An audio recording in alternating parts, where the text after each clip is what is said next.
Hello, and welcome to this very unique 2021 NAfME conference presentation. You've decided to view my session entitled Old Time and Participatory Music Education. My name is Peter Oswald, and I'm a PhD student at Temple University. Prior to my work as a graduate student, I was a strings teacher and general music teacher. In addition to my work during the school year, I've attended and taught at a variety of summer festivals and camps that focus on traditional Appalachian music, often referred to as old time. While old time is similar to bluegrass, the old time community usually tries to make a distinction between the two genres, and we'll talk about that a little bit later. Let's take a look at some objectives for this session today. So I'm hoping by viewing this asynchronous video that you, as a participant, will gain a cultural, historical, understanding of modern old time traditions, that you will compare and contrast participatory and presentational practices in music education, that you will compare and contrast open and closed musical styles, according to Alsop's 2016 definition in his book, Remixing the Classroom, in the context of old time as well as in your own classrooms. And finally, I hope you'll identify participatory practices that can transfer from an old time jam into your classroom, regardless of genre, whether or not you're teaching old time or hip hop or anything else. Before I get any farther, I would like to acknowledge my bias and my own positionality. I'm a millennial, white, cis, straight male. I grew up in a middle-class suburb outside of Richmond, Virginia, and attended primarily white institutions all the way from preschool to graduate school. Obviously, these conditions come with privilege, and while I've worked to minimize my own bias, I can't completely shed the complexity of my previous life experiences. Most of my public school teaching has been done at majority minority schools in Trenton, New Jersey, and Philadelphia, while most of my old-time teaching and learning has taken place at primarily white festivals and camps. This dichotomy has given me a somewhat unique perspective on both similarities and differences between these communities. I also want to acknowledge that while many old-time communities remain primarily white, Native and African-American musicians have played essential roles in developing and transmitting this music. I'd like to shout out a few individuals, including Jake Blunt, Leanna Giddens, members of the Carolina Chocolate Drops, and Our Native Daughters, as contemporary musicians working to promote and shine light on the contributions of Native and African-American musicians who have not always been given credit for their important roles in this music. Right now, you're listening to a recording of me and some of my friends playing a tune called Shove That Pig's Foot a Little Bit Closer to the Fire. You hear banjo, you hear fiddle, and then you hear a little cello in the background. With that, let's go ahead and get started.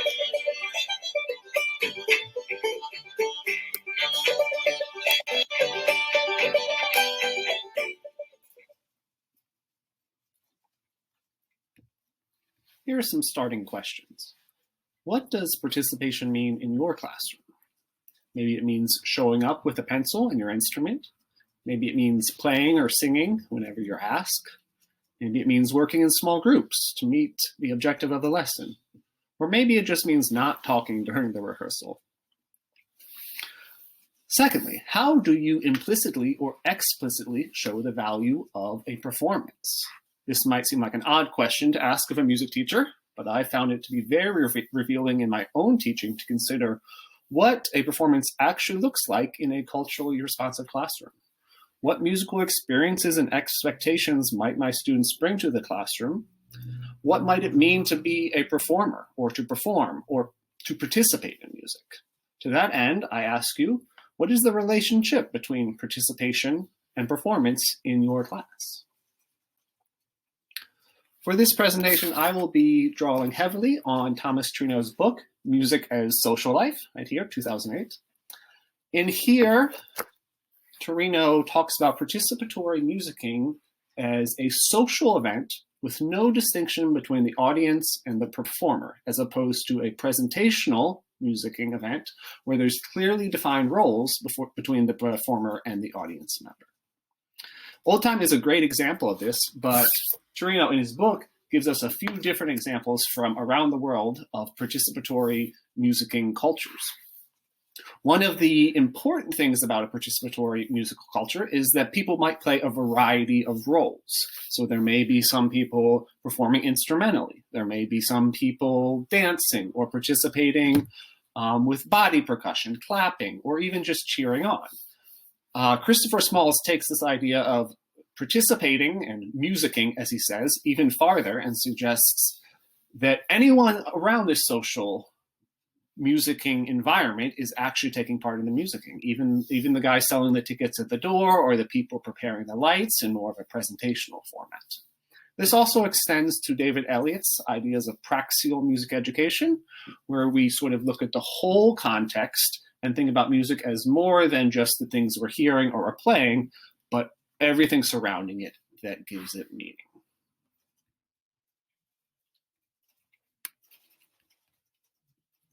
Before we go any farther, let's go back and let's take a listen to something you might come across if you were to put old time into YouTube or start looking around for some source recordings.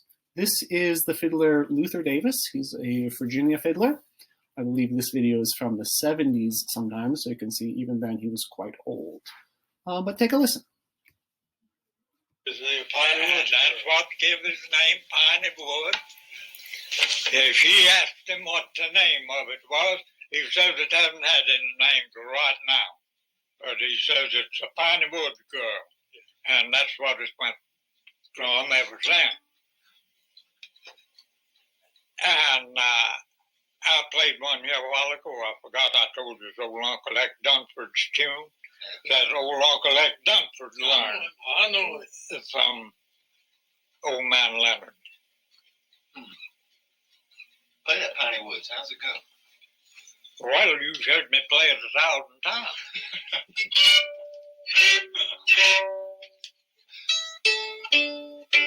I'm just not in tune, you. You're not. That's huh? No, it ain't.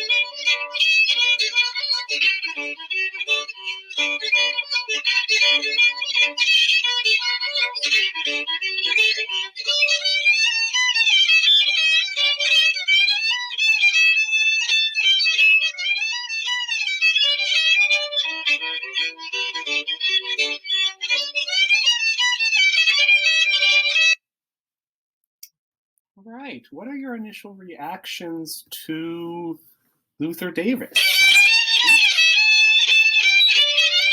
Let's try that again. As is the case with many people listening to old time for the first time, you might think, how do people listen to this? That sounds so scratchy and so unlike the traditional violin playing that we're used to. But I would encourage you to think about looking at the broader social context of this video. This is taking place in someone's home. There are probably some family members sitting around. There are connections made between the tune itself and who Luther learned it from. As you might imagine, these tunes are passed down through the oral tradition and change every time they get transmitted from person to person. And so even though he refers to this as a specific tune, we'll see in a second that the tunes deeply depend on the players present and the social context. One joke that you often hear in the old time community is, it's better than it sounds. And I think that's actually a really powerful thing, because so much of the focus of this music is the social aspect, the participation, being there with your friends and your families, engaging in music making that is not focused on a pristine performance that is ready to be recorded or distributed, but rather, given the people present and in the room, how can we make a meaningful musical interaction for everybody? Notice, as I mentioned before, Luther does sort of see these tunes as objects sort of passed down through the oral tradition. But I think it's important to emphasize the connections to people. So oftentimes at the beginning of a recording, whether it's a traditional source recording or even modern ones you see on YouTube today, people give credit to the person that they learned the tune from, or maybe the source recording they learned it from. Next up, we're going to actually take a look at this same tune, but in the context of a modern jam. So here we have the same tune, Piney Woods Gal, but this time performed at a much more modern jam. So this is from 2012. I'm not familiar with these folks, but it's a great example of what a local jam, an old-time jam, might look like.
So I'll just stop it there for now. A few things I would want to point out about this video.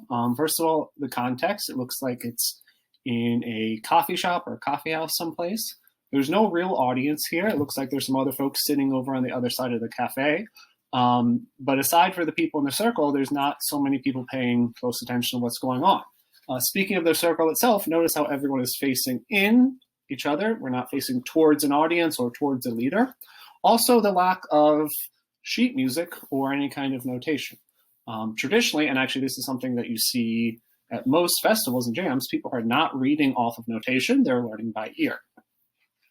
In this case, we have a fiddle player, at least one guitar player, at least two banjo players. I saw a banjo uke as well. And what that allows for in this music is there to be a variety of levels of participation. For any given tune, you need someone comping on the chords, oftentimes the guitar player. If there's a bass player, they'll be outlining that bass line. Then, in addition to that, we have sort of the highest melody in the fiddle range, generally playing the most notes, but not always. And then banjo falling somewhere sort of in the middle, where there's some chording going on, but there's also some melody. One of the advantages of this is that it allows beginners to come into the music much more readily. So I don't know exactly if these two banjo players, what their relationship would be, but I'm going to guess that one of them is probably know the tune a little bit better, and the other one is sitting in, maybe learning it for the first time, maybe at first just playing the chords along, and then slowly getting used to that melody. You also notice that there's some actual talking going on, right? I think it's at one point he says two times or something like that. So it's not necessarily the sense of this is something we're going to create an object, a performance, something to be consumed later, but rather this is something that we're working on together in the moment. And if that requires yelling out directions or giving some hints as to what the chords are, that's totally acceptable.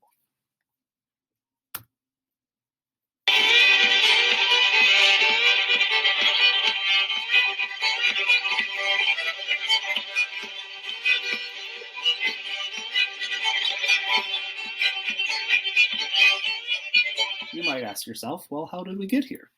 Well, in the book Old Time Music and Dance, published in 2005, historian and old-time musician John Beal teases out some of the complex relationships between the romanticized view of old time as an anti-modern oral folk tradition and a product of the early commercial music industry. Recording enthusiasts and archivists of the mid-20th century collected pre-World War II fiddle and banjo recordings from southern Appalachia, eventually providing material for commercial old-time releases. With new access to the sounds of old time, a new audience grew into the folk revival of the 60s and 70s. In reissuing LPs, such as Harry Smith's Anthology of American Music, record distributors skimmed off the sounds of old time, separating them from the communal practices inherent to the original tradition. Beale acknowledges these paradoxes, writing, quote, "The reissue movement incorporated some of the revival's most important contradictions, inscribing an anti-technological message into youth's most potent technological symbol, the LP," end quote. While mid-century record labels used re-releases to capitalize on the object-based value of old-time recordings, a new generation of revivalists sought to return to the participatory, communal origins of the music. Rather than focusing on the collection of records or the attendance of presentational concerts, old-time players starting in the 70s organized participatory festivals, jams, and dances. Beale asserts, quote, "The old-time music revival drew away from the mainstream romantic impulse and settled into its own marginalized enclave. There, it seemed, in rural settings, campus fringe areas, and other culturally charged sites, old-time music could sustain itself," end quote. It was in these spaces that old-time musicians reclaimed the participatory origin of the music, rejecting the music industry's attempt to objectify and commercialize the genre.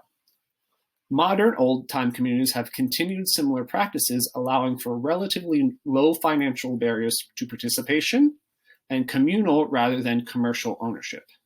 Instruments at these festivals are often traded, fixed up, homemade, sold for relatively low prices. Because festivals rely on participation of attendance, not commercially successful performers, organizers have kept the festival's prices relatively low in comparison to popular presentational counterpoints. Free websites like slipperyhill.com provide source recordings, previously only available through re-release. New old-time artists independently record, produce, and distribute via in-sale person or direct payment or through their own websites. By realigning musical practices with the needs of the community, old-time musicians reject the mass media consumption and create a, quote, alternative community setting within the capitalist cosmopolitan. Perhaps I'll take a second here and talk a little bit about how personally I got involved in the old-time community. I came through my undergraduate and graduate degrees with a fairly strong emphasis on classical cello performance. You can actually see me here at an old-time jam. But during my time at a particular institution in Rochester, New York, I was exposed to folks playing old-time music at a local music store. And I found a lot of the folks involved with music education up there were also interested in this music. After I moved to Philadelphia to start teaching, I met this banjo player here, actually Cameron DeWitt, who you see in the hat.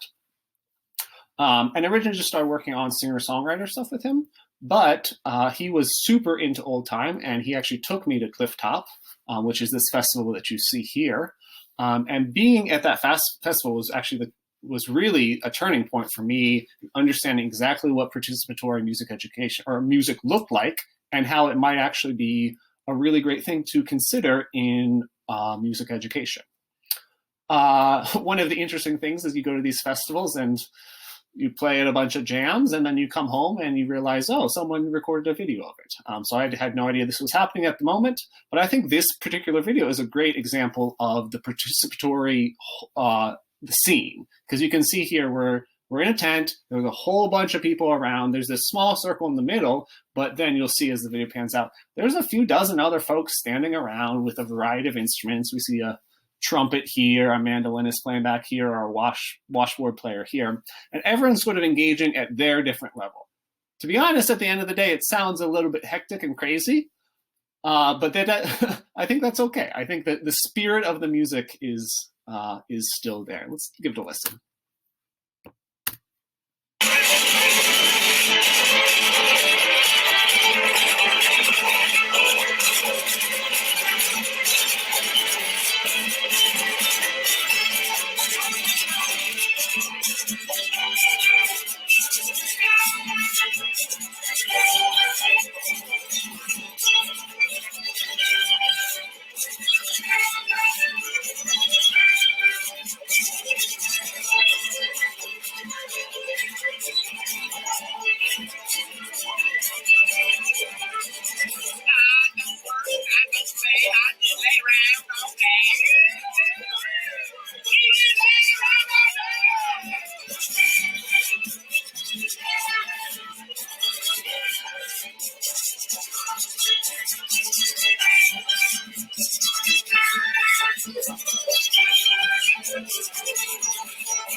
So you hear there, it's quite a cacophony of sound, but I think that's actually a really important part of the scene. This allows people who are maybe less comfortable, who don't know the tune as much, to stand back and play quietly, figure out the chords first, maybe pick out a few notes of the melody. Notice that our fiddle player here did sing a little bit, and there is some sort of reaction to that, right? People quiet down a little bit, and there's a little bit of a call and response. Now that we've explored a little bit about how old time got to where it is today and what it might look like, I wanted to bring it back to the idea of presentation versus participation. This chart is from Matthew Thibault's MEJ article from 2015. I would highly encourage you to check that out and read it. And he actually adapts some of Thomas Torino's ideas to create this particular chart. So here we're looking at sort of the differences between presentational music making and participatory music making. So presentational music making, for example, is the goal is to maximize interest for the audience. We have this clear separation between performer and audience, and the goal of the performer is to maximize interest for that audience. In the participatory side of things, the goal is to maximize participation of everyone present. So it's not necessarily about interest, but it's about engaging everyone present. Forms tend to be more complex in presentational formats, whereas in something like the video we just watched, the form is very simple. There's two parts of the song. It repeats over and over again. You can play the same chords throughout. There might be some call and response, but it's not overly complicated, and it's very welcoming to people who are less familiar with the form. In the presentational field, music is seen as an object, something that is created and sort of either consumed or distributed. Whereas in the participatory context, music is seen as social activity among face-to-face participants with emphasis on doing rather than creating an object. As I mentioned before, there's a clear artistic artist-audience distinction marked by barriers, maybe even a stage, lights, or amplification. Where in participatory styles, there's no distinction. Again, in this video, we don't see a stage. We don't see any difference really between the people making the music and the people enjoying the music, aside from maybe their proximity to the center of the circle. Additionally, presentational styles might focus on the sound of the musicians, whereas participatory might focus on the participants, sort of an inward focus on the participants themselves. Presentational formats often have a clear beginning and an end, whereas participatory events, I love this where he uses a feathered beginning and end. So one person might start the tune and they might play it through a few times, a few more people might join in. The ending might sort of drag off into the next tune. People might come and go throughout the tune. In this previous video, this tune probably went on for 10 or 15 minutes, sort of going through different ebbs and flows depending on who's playing and what they're playing. In the presentational style, also, oftentimes we emphasize individual virtuosity, whereas that is often downplayed in participatory styles, sometimes even frowned upon. If you're playing something really complicated, that makes it harder for the people around you to participate. Again, looking at the idea of repetition, you put something, the participatory music, presentational style on stage oftentimes balances contrast with repetition, whereas a participatory style probably is very repetitive. A few other things I'd like to point out here, just so a groove and a meter is going to be really consistent in the participatory style. It's a challenge for, again, opening up the context to beginners if we're doing something in really strange meters or if it doesn't have a consistent groove. One of the interesting things about old time, though, is there is a tradition of what's called crooked tunes. And these aren't tunes that are necessarily in an odd time signature, but tunes that might have an extra 2 beats at the end of the phrase. And that's one of sort of the unique things that can be challenging for beginning old time musicians. Oftentimes, You see those tunes performed in smaller jams with more experienced players. Also, the idea of dense overlapping textures. So rather than having explicit sections where it's a small group and then a large group, participatory music styles might sort of blend that all together. Finally, obviously, the idea of a set composition is a very presentational idea, whereas participatory music making is going to emphasize whatever happens to happen in the moment. Things will change. They won't always be the same. Continuing to think about how participatory contexts might not rely on a set composition, but rather be strongly influenced by the people present. I wanted to make a connection to Alsop's idea of the open and the closed tradition. He writes about this in his 2016 book, Remixing the Classroom. While he discusses it mostly around the hip-hop tradition, I think the idea of open and closed is a really great way to think about how different traditions sort of pass music along to the next generation. So Alsop would say that a sort of historical performance environment would maybe be considered a very closed tradition, where many aspects of the performance are set and aligned, so the composition is already determined. There may not be any room for improvisation or interpretation. There's this very sort of narrow window for what's expected in that tradition. That doesn't mean it's inherently bad, it's just different than contexts where maybe there will be some improvisation. Perhaps the form will change based on who is present. The instrumentation may also change. As I said, also presents this in the context of hip hop, specifically sort of the ideas of sampling and reusing materials in creative ways. He would call this a very open tradition because there's not necessarily an expectation about exactly what should happen in that context. I obviously see old time as a relatively open tradition. There are certainly parts of the community that don't see it quite that way and actually see it as somewhat of a closed tradition. There's a certain sort of old curmudgeon attitude about some tunes that you should play it exactly like the first recording, the source recording played it, and anything else is not really acceptable within that tradition. But by and large, I found many old-time musicians and many people in the community to be very open to the idea of adapting, changing context for the music. One of the places we see that most prominently is in the way that old-time teachers will teach tunes, specifically using bowing patterns or melodic variations.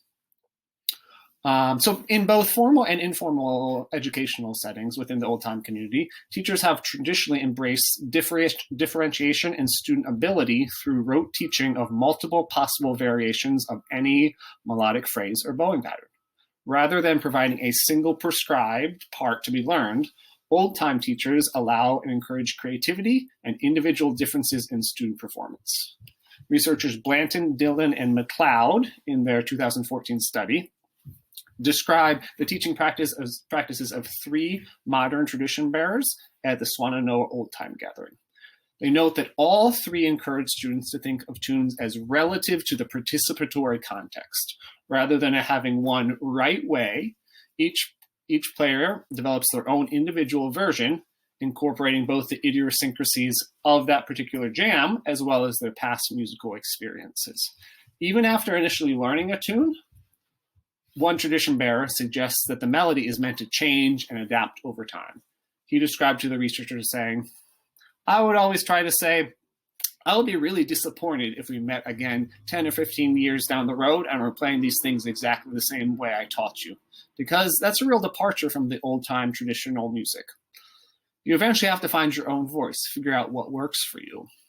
I think that can be an incredibly powerful learning tool, both as a learner and teacher. Imagine in our music classrooms, if rather than telling students exactly what to do, we say, I want to open this up to your personal experiences, your ability on your instrument, or your past life experiences. So given this sort of open-close, participatory, presentational dichotomies, let's think what this might look like in your classroom. I'm obviously not advocating that everyone start teaching old time music. I hope some people find this to be interesting and might choose to learn some tunes, but obviously this is not something where I'm asking folks to actually put old time into their classrooms. Rather, I want us thinking about how we can potentially make our both general and secondary music classrooms more participatory in nature. So what might this mean for your classroom? I would encourage everyone to consider the implications of an overly presentational format. We do live in a world where music is treated as an object also. It's meant to be consumed. It's meant to be promoted. And that certainly has its value, but it's important for us to look back at some of the traditions, both here in the US and around the world, that really emphasize the participatory side of music, who don't put so much value on one single performance at the very end of the semester, who aren't, we don't necessarily need to take one piece of music and work it up over the course of many months for one night of a performance. One of the ways I think you can do that is by treating rehearsals as a valuable social interaction. So obviously students come to music class because they seek some kind of social environment. We would love to think that they're there just to experience the power of music, but we know based on reality that they want to be with their friends and they want to hang out. So if we can treat rehearsals as something social and value that as part of the rehearsal, I think we'll encourage more students to continue with music education. We can value a variety of student voices. So in a participatory setting, we're asking the question not how should this be done, but given everyone in the room, what is the way that we can do this where everyone can participate to the best of their ability? And that might mean asking for student voices more frequently, or giving them more input into the way you choose to perform a piece, or the adding improvisation, or any of these things. That might also look like encouraging various levels of participation. So just like in the old time jam, there might be a beginner sitting back, just playing the chords, right next to a fiddle player who's just going to town on the melody. We can encourage different levels of participation. Maybe that means changing up some of the parts to allow for beginner players to be a part of your ensemble. Maybe that means being open to different instruments in your ensemble than sort of what you might normally be used to. Embrace change, obviously. So as we heard from that quote from the tradition bearer, music changes and adapts, and we don't need to necessarily think of a piece as being the same every single year. In fact, I think it's valuable for us and our students to constantly looking at changes to adapt and reinvent the music that we work on. And then look for participatory venues. I'm sure many of us at our schools have an auditorium, which is great. There's a stage and there's a place for all the parents to sit down. But music exists in a lot of other places. And I think we can go do a little bit more to allow our students to be a part of that. Things that come to mind, I started busking in college at one point, playing on the street. While it seems like that maybe is not like the ideal music education environment, it allowed me to sort of engage with people in a different way. How could you bring your students to a coffee shop? Or how could you have them playing for an event, even as background music? We oftentimes think of background music as being less valuable, but I absolutely love going to an old-time dance, sitting in the corner, playing in the band, while having everyone else sort of do their own thing on the dance, where the focus is no longer not just on me as my performance, but everyone participating together in the dance. Let's look at a few specific suggestions I have for this. So what are some real specific suggestions I could provide for you next week in your music class or down the line? One of the things I found to be incredibly powerful and to encourage participation is to take a certain piece, whether it's something that's notated that you're preparing for a performance or just something you're learning for the first time, and simplify the form to promote the idea of creating a jam in the classroom. So that might mean taking an arrangement and just chopping off the first 8 measures and saying, we're going to loop this. We're going to make this go over and over again, just like that simple form in the old time jam, to really give students that sense of jamming, being part of this, getting in the groove with their teammates. It gives them lots and lots of opportunities to practice that passage over and over again. And it also encourages the idea of repetition in their own practice. So if every day in class you're looping that passage, they're getting many, many opportunities to get it right. They're more likely to go home and practice in that same manner. You might also think about building things up from the bottom. Rather than saying, all right, here's measure one, and we all come in together. How can you create that jam feeling by starting off with the bass players, getting them going, getting them in the groove, bringing in the middle voices, and then adding on the melody on top of that. I like to think about listening for the fringe of your rehearsals. So what are students playing when they first pull their instruments out? What are the tunes that they're warming up on? What are the things that they're learning by ear? That can give you a lot of insight into what is going to catch their attention and really engage them and encourage them to participate. I love encouraging dancing and other sort of extra musical ways of participating. Obviously, in old time, it is a dance music, so there will be specific nights where there's like a dance where people are playing, and there's generally it's square dancing or contra dancing. But to what extent are we allowing those things to happen in our classrooms? How could we do a collaboration with a movement teacher or a physical education teacher in which we're putting together music and dancing? In addition, there's other ways that students can participate in a musical environment. A few things that come to mind would be the idea of, let's say you are doing a more presentational format.